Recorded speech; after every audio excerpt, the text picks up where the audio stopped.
our friend and our colleague, the 2011 Leon Forrest Lecturer, Dr. Henry Louis Gates, Jr.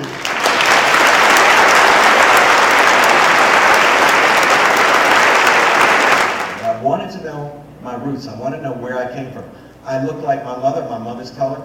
I wanted to know why my mother's family looked the way they did and why my father's family looked white. And somehow I thought maybe I could get at that through my family tree and my DNA.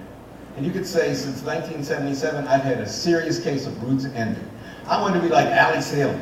I wanted to go back to the slave ship and I want to have my Kunta Kinte moment. How do we match people with their ancestors, their genetic ancestors? Well, in the case of African Americans, scientists test Africans up and down the coast, and they put their mitochondrial DNA, their Y-DNA, basically in a big computer. Everybody starts in Ethiopia or somewhere in East Africa. The guys in South Africa fight with Ethiopia.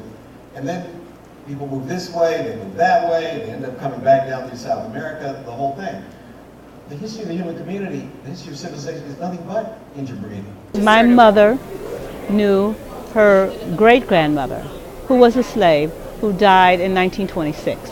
So that genealogy has been part of my life, all of my life. And so I'm part of 3 genealogy groups. And so I just need to have it documented. I've never looked into it in depth like he has, but my mother's Jamaican, so I know a lot about her side. My father's African American and his dad's Sicilian, so it's like I know somewhat, but I haven't really went far into it like that. I am a little nervous about what I might find, but I mean, at the end of the day, it's still me, so I wouldn't be opposed to it. I think that with every DNA test that has been, presented and how people are finding out things, there comes a story.